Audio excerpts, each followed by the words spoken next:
నమస్తే welcome to dream నేను మీ Madhuri. Almost ఆంధ్రప్రదేశ్లో ఎలక్షన్ వాతావరణం అనేది వచ్చేసింది. కంప్లీట్గా ప్రతి ఒక్కరు కూడాను ఎలక్షన్స్కి సన్నద్ధమవుతున్నారు. ఇప్పుడు బీసీ ఓట్ బ్యాంక్ ఎటువైపు ఉంది? ఇటు జగన్మోహన్ రెడ్డి నా బీసీలు, నా ఎస్సీ, నా ఎస్టీ, నా మైనారిటీస్ అంటూ కూడాను అందరినీ కలుపుకొని వెళ్తున్న పరిస్థితి. మరోవైపు కొత్త పందాతో చంద్రబాబు నాయుడు జయహో బీసీ అంటూ కూడా ముందుకు వస్తున్నారు. అసలు ఇప్పుడు బీసీ ఓట్ బ్యాంక్ ఎటువైపు ఉండనుంది? అసలు రాష్ట్రంలో బీసీలు ఎవరికి మొగ్గు చూపబోతున్నారు? డీటెయిల్గా చెప్పడానికి మనతో పాటు యానదయ్య గారు ఉన్నారు, టీటీడీ బోర్డు మెంబర్. ఆయన అడిగి డీటెయిల్గా తెలుసుకుందాం. నమస్తే. నమస్కారం. ఈ బీసీ ఓట్ బ్యాంక్ ఎటువైపు ఉండనుంది? ఈ రాష్ట్రం ఆంధ్రప్రదేశ్ రాష్ట్రంలో రాష్ట్రం డివైడ్ అయిన తర్వాత 139 బీసీ కులాలు, రాష్ట్రంలో నాయకత్వం లేనటువంటి కులాలు బీసీలే. అవును.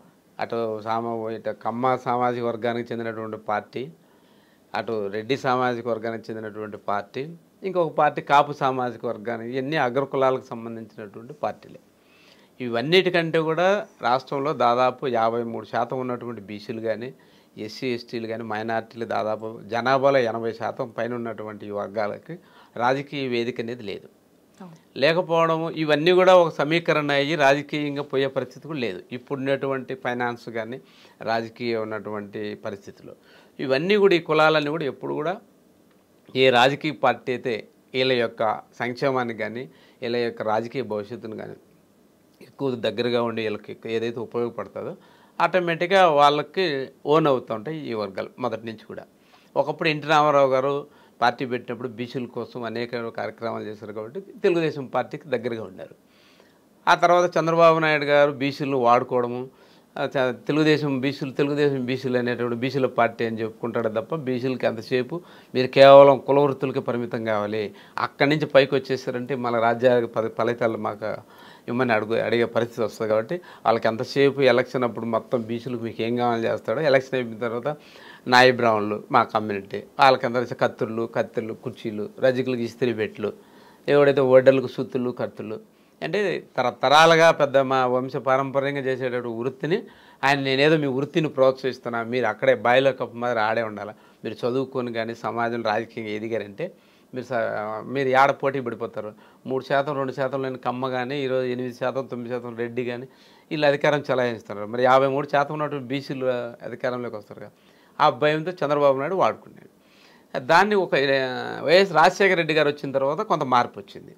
ఆయన బీసీలు పిల్లలందరూ కూడా చదువుకోవాలి, చదువుకుంటే తప్ప ఈ సమాజంలో బాగుపడే పరిస్థితి లేదు, ఎవరైతే చదువుకుంటారో ఆ ఉన్నత చదువుతో ఆ కుటుంబానికి ప్రభుత్వ సంక్షేమ పథకాలు అవసరం లేదని ఆయన ఫీజు రీఎంబర్స్మెంట్ అనేది పెట్టి మరి ప్రతి ఇంట్లో కూడా డాక్టర్లు ఇంజనీర్లు చదివి చాలా వరకు బీసీలు విద్యాప్రదంగా ముందుకు తీసుకొచ్చినట్టు పరిస్థితి. మరి జగన్మోహన్ రెడ్డి గారు అధికారంలోకి వచ్చిన పార్టీ పెట్టిన తర్వాత జగన్మోహన్ రెడ్డి పాదయాత్రలో ప్రతి సామాజిక వర్గాన్ని టచ్ చేసి చూశాడు. మాలాంటి కులాలన్నిటి కూడా జేఏసీలని పిలిపించుకొని మాట్లాడి ఈరోజు జగన్మోహన్ రెడ్డి అధికారంలోకి వచ్చినట్టు తర్వాత 139 బీసీ కులాలను ప్రభుత్వంలో భాగస్వామ్యం చేశాడు.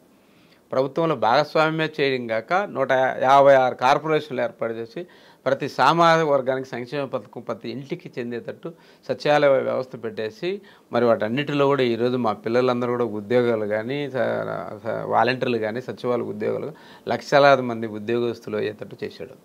మరి ప్రతి ఇంటికి సంక్షేమ పథకం వాళ్ళ ఇంటికి ఏ పార్టీలకు అతీతంగా తీసుకొచ్చినట్టు పరిస్థితి.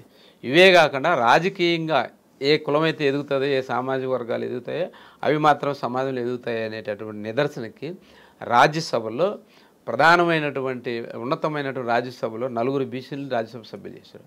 చంద్రబాబు నాయుడు 14 సంవత్సరాల ముఖ్యమంత్రి, 40 సంవత్సరాల తెలుగుదేశం ప్రభుత్వంలో తన సామాజిక న్యాయం అంటే తమ సామాజిక వర్గాలను రాజ్యసభ సభ్యులు చేసే కానీ ఏ పొద్దుైనా ఒక బీసీకి కానీ ఎవరికైనా రాజ్యసభ సభ్యులు చేశాడా? ఈరోజు శాసనమండలిలో 17-18 మంది బీసీలు. ఎప్పుడు చట్టసభలో అడుగుపెట్టినటువంటి వడ్డీలు, వడ్డెర, మత్స్యకారు లాంటి కులాలు కూడా శాసన మండలిలో అవకాశం కల్పించినాడు జగన్మోహన్ రెడ్డి గారు. మరి చంద్రబాబు నాయుడుకి జగన్మోహన్ రెడ్డికి ఎంత తేడా?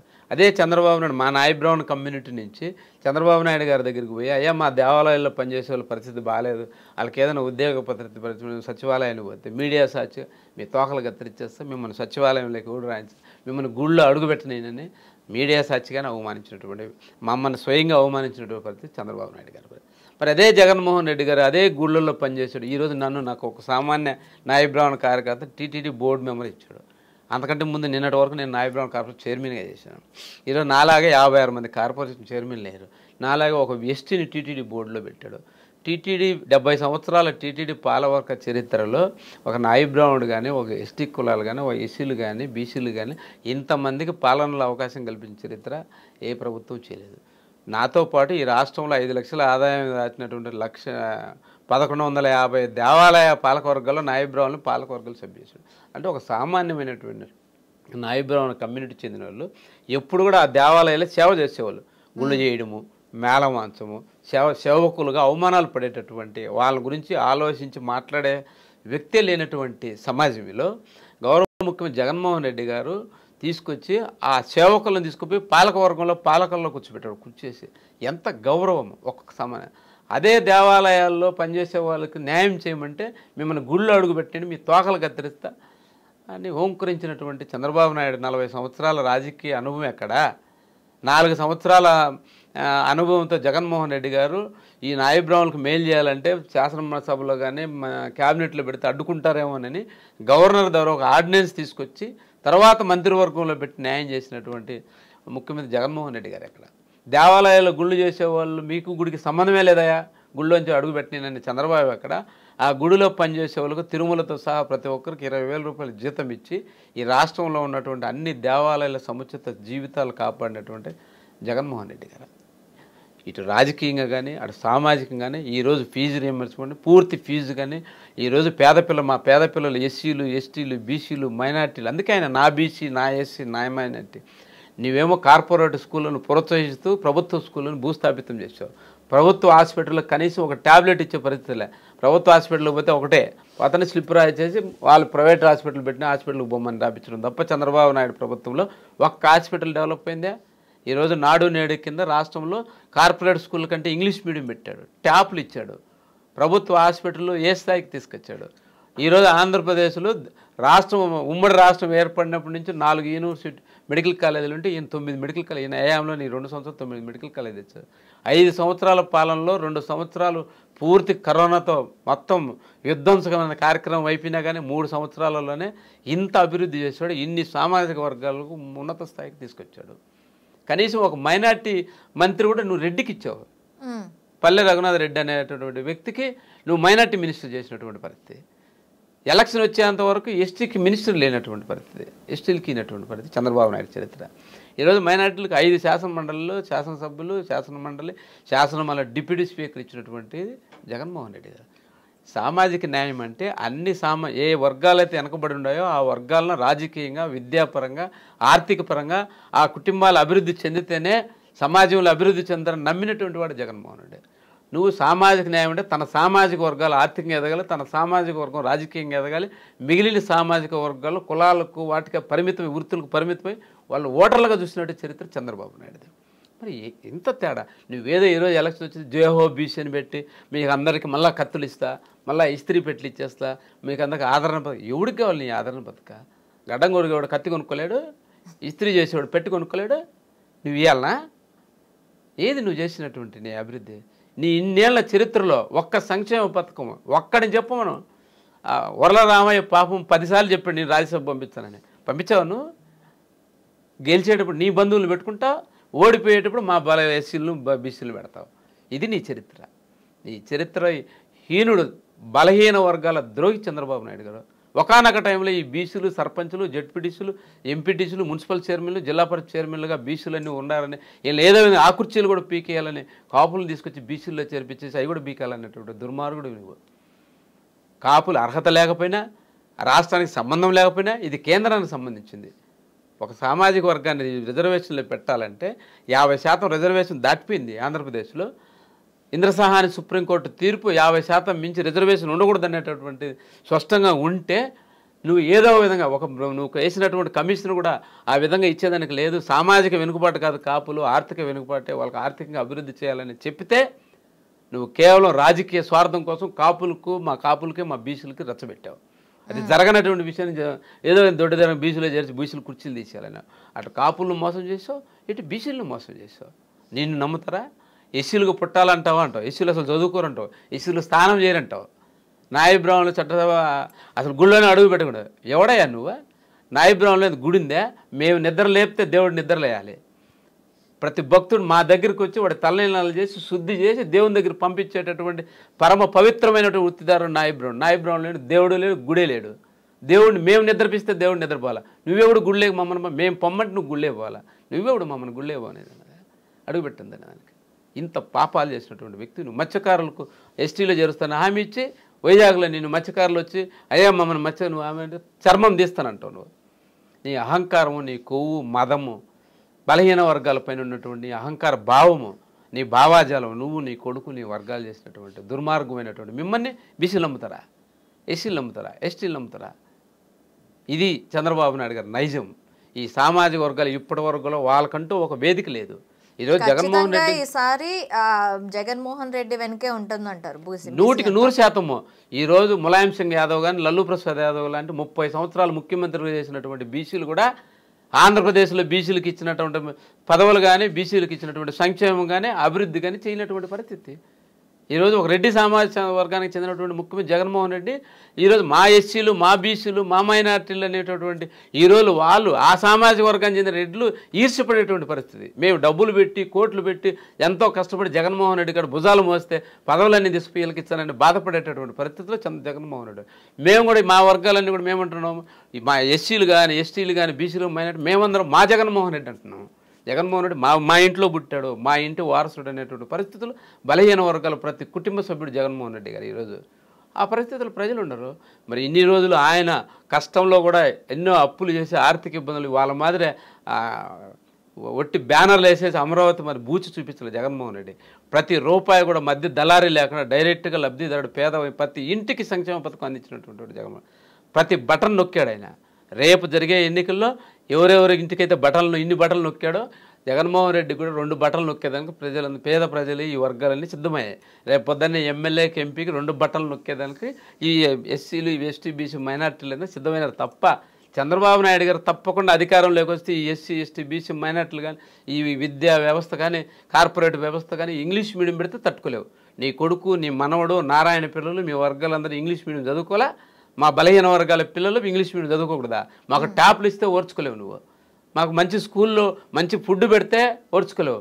మంచి షూస్, మంచి డ్రెస్సు జగన్మోహన్ ఇస్తే ఓర్చుకోలేవు. దుర్మార్గుడివి. బలహీన వర్గాల అకౌంట్లో డబ్బులు వేస్తే రాష్ట్రం పాకిస్తాన్ అయిపోతుంది, శ్రీలంక అయిపోతుంది, సోమరిపోతులు చేస్తున్నాడు. ఒక సచివాలయంలో ఒక వాలంటీర్ పోయి తన ఇంటికి పోయి ఏ పార్టీకి సంబంధం లేనటువంటి కుటుంబం దగ్గరికి పోయి వాళ్ళకి ఏమేమి అవసరమో కనుక్కొని వాళ్ళ ఇంటికి సంక్షేమ పథకాలు చేస్తే వాలంటీర్ మీ ఇంటికి వస్తున్నాడు, మీ ఇంట్లో ఆడపిల్లలు లేనిది వాళ్ళ ఇంటికాడికి ఏం పని అంటావు? నీవు నీ ఆయాంలో ఒక వృద్ధురాలు కూడా వాళ్ళకి పెన్షన్ కావాలంటే నీ జన్మభూమి కమిటీ పెట్టేసి సాయంత్రం వరకు కాపులా పెట్టేసి ఆ 250 ఇచ్చేదానికి పడికాపులు కాపించినటువంటి పరిస్థితి.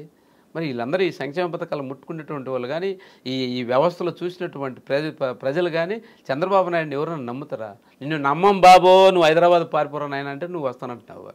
తప్పకుండా ఈ వర్గాలే ఈరోజు జగన్మోహన్ రెడ్డికి క్యాంపెనర్స్, గెలిపించేది వీళ్ళే. జగన్మోహన్ రెడ్డి ఎంట ఉండేది వీళ్ళే. ఓట్ బ్యాంక్ జగన్మోహన్ రెడ్డి కూడా నమ్ముకునేది అత్యధికంగా ఎస్సీ, ఎస్టీ, బీసీ మైనార్టీలనే ఆయన నమ్ముకున్నాడు.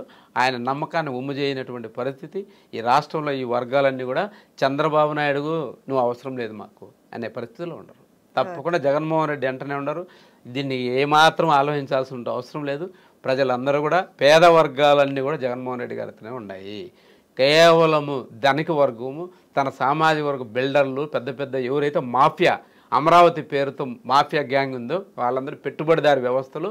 ఆయన పెట్టుబడి సామాజిక వర్గానికి చెందినటువంటి ఒక 2-3 మీడియాలు పెట్టుకొని ఆ మీడియాలలో బూచి చూపించి చంద్రబాబు నాయుడిని పెద్ద ఏదో చూపించినటువంటి పరిస్థితి తప్ప ఈరోజు ఇప్పుడు ఇచ్చేటటువంటి టికెట్లలో కానీ ఎంత సామాజిక న్యాయం జగన్మోహన్ రెడ్డి ఈరోజు ఆంధ్రప్రదేశ్లో ఏ సామాజిక వర్గానికి డెవలప్ చేయలేదో చెప్పండి. రాజకీయంగా కానీ, విద్యాపరంగా కానీ, ఆర్థిక పరిస్థితుల్లో కానీ ప్రతి కుటుంబానికి అందించినటువంటి వ్యక్తి, ప్రతి సామాజిక వర్గానికి అభివృద్ధిలో మూలమైనటువంటి వ్యక్తి. ఇటువంటి ముఖ్యమంత్రి ఒక 2-3 టర్ములు ఉంటే ఈ వర్గాలన్నీ కూడా బ్యాలెన్స్ వచ్చేస్తుంది. ధనికుడు, పేదవాడు, అంటరానివాడు అత్యున్నతుడు అనేటటువంటి బ్యాలెన్స్ రావాలంటే ఇటువంటి ముఖ్యమంత్రి 2-3 సార్లు ఉంటే ప్రజలందరూ కూడా సమానమైనటువంటి అభివృద్ధి చెందేటటువంటి పరిస్థితి అనేది ఈ రాష్ట్రంలో మా రాష్ట్రంలో మేధావులందరూ కూడా ఆలోచించేస్తున్నారు. ప్రతి ఒక్కరు కూడా తెలుసు జగన్మోహన్ రెడ్డి లాంటి ముఖ్యమంత్రి అభివృద్ధి జరుగుతుంది అంటున్నారు, అసలు ఆంధ్రప్రదేశ్లో అభివృద్ధే లేదంటున్నారు. అలా కళ్ళకు కనపడితే కదా అభివృద్ధిని. ఈరోజు నేషనల్ హైవే రోడ్లతో సహా ప్రతి రోడ్డు కూడా చూడండి ఆంధ్రప్రదేశ్ వచ్చి ఒక్కసారి చూడండి ఎంత అభివృద్ధి ఉంది. ఇది అభివృద్ధి కదా. హాస్పిటల్స్ తీసుకురా, 9 పోర్టు తీసుకొచ్చాడు, 9 మెడికల్ కాలేజీలు తీసుకొచ్చాడు. ఈరోజు విజయనగరం, శ్రీకాకుళం, విజయనగరం జిల్లా ప్రాంతాలలో అక్కడ ఉన్నటువంటి పరిస్థితుల్లో వాటర్ తాగి ప్రజల పరిస్థితులు చూశారు. వితిన్ ఇయర్లో 500 పడకలు కలిగిన ₹1,00,00,000 పెట్టి కట్టి ఇవన్నీ అభివృద్ధి కదా. ఈరోజు బడిలో కుర్చీలు లేవు, వర్షం వచ్చి తడిచిపోయి కింద కూర్చునే పిల్లల పరిస్థితులు. ఈరోజు కార్పొరేట్ స్కూల్తో సమానంగా స్కూల్ డెవలప్ చేశాడు. ఇది డెవలప్మెంట్ కదా. ఈరోజు హాస్పిటల్, ఇన్ని మెడికల్ కాలేజ్ హాస్పిటల్, ఈరోజు ఏ హాస్పిటల్ పోయినా ప్రైవేట్ హాస్పిటల్ కంటే కూడా బ్రహ్మాండమైనటువంటి హాస్పిటల్. ఇవన్నీ అభివృద్ధి కదా. అభివృద్ధి అంటే ఏంది? ప్రతి కుటుంబానికి తనకు కావాల్సినటువంటి విద్య కానీ, తన పిల్లలు చదివించుకునేదానికి స్కూల్ కానీ, తను చదివించుకునేది కావాల్సినటువంటి డబ్బులు కానీ, అతనికి కావాల్సిన షూ డ్రెస్సుతో సహా బుక్స్తో సహా తీర్చి ఆ పిల్లల యొక్క 0 క్లాస్ నుంచి ఉన్నత చదువు వరకు చదివించే ప్రభుత్వం ఆడ చదువుకుంటే ఆ కుటుంబం అభివృద్ధి కదా అది. నువ్వు కేవలం నువ్వు ఇచ్చే ఇస్త్రీ పెట్టులు, కత్తులు, సుత్తులు ఇచ్చి నీ కులవృత్తిలో మగ్గిపో, నువ్వు ఆడే ఉండు, మేము మా పిల్లలు మాత్రం ఇంగ్లీష్ మీడియం స్కూల్లో చదువుతాం, మీ పిల్లలు మాత్రం అదే ఆ బళ్ళల్లో ముగ్గిపోయిన హాస్టల్లో చదువుకో ఉండాల్సినటువంటిది అదే అభివృద్ధి. ఏం చేసావు నువ్వు అభివృద్ధి? జన్మభూమి పేరుతో నువ్వు దోచుకున్నావు, నువ్వు నీ మంది మార్గం దోచుకునేది తప్ప. ఒక పెన్షన్ రావాలంటే నీ జన్మభూమి కమిటీ దగ్గర మొక్కాలి, వాడికి డబ్బులు ఇవ్వాలి, వాడు నీ ఇంటికి తెలుగుదేశం జెండా ఉందా లేదా, నువ్వు తెలుగుదేశం ఓటు వేసావా లేదా అనేటువంటి. ఈ రోజు ఉంది ఆంధ్రప్రదేశ్లో. వాడు పేదవాడైతే సరే, ఏ కులం కానీ పార్టీలు కానీ మతాలు, ఎంతమంది తెలుగుదేశం పార్టీకి చెందినటువంటి కార్యకర్తలకు ఇల్లు ఇచ్చాం, ఎంతమంది తెలుగుదేశం పార్టీ నాయకులకు కూడా రైతు రుణమాఫీతో సహా తీసుకున్నారు. ఇది అభివృద్ధి అంటే. ముఖ్యమంత్రి అయిన తర్వాత పార్టీలకు అతీతంగా ప్రతి ఒక్క పథకం కూడా ప్రతి ఒక్కరికి అందాలనేటటువంటి ఆలోచన కలిగినటువంటి ముఖ్యమంత్రి జగన్. పగవాడైనా సరే ఆడ అర్హత అయితే వానికి ఇవ్వాలి, వాని మనసులో మన స్థానం కల్పించుకోవాలనేటువంటి జగన్మోహన్ రెడ్డి. కడప జిల్లాలో ఓట్లు వేయలేదు కాబట్టి కడప జిల్లా నాశనం అయిపోవాలా, కడప జిల్లా వాళ్ళంతా పోవాలి, ఆయనకు ఓట్లు లేనివాడు ఎవడే కానీ ఈ భూమి మీద బతకూడదు, ఈ రాష్ట్రంలో ఆయనకు ఓట్లు వేయలేదు కాబట్టి ఈ అభివృద్ధిని ఏదో విధంగా నాశనం చేయాలనేటువంటి ఆలోచన చంద్రబాబు నాయుడు గారిది. ఇటువంటి దొంగల ముఠ మొత్తం అందరు కలిసి వచ్చిన బలహీన వర్గాలందరూ చిక్కు చెదరని ఓటు బ్యాంకు జగన్మోహన్ రెడ్డి గారు ఓటు బ్యాంకు. వాళ్ళే గెలిపిస్తారు జగన్మోహన్ రెడ్డి గారిని. థ్యాంక్స్ అండి, థ్యాంక్ యూ వెరీ మచ్.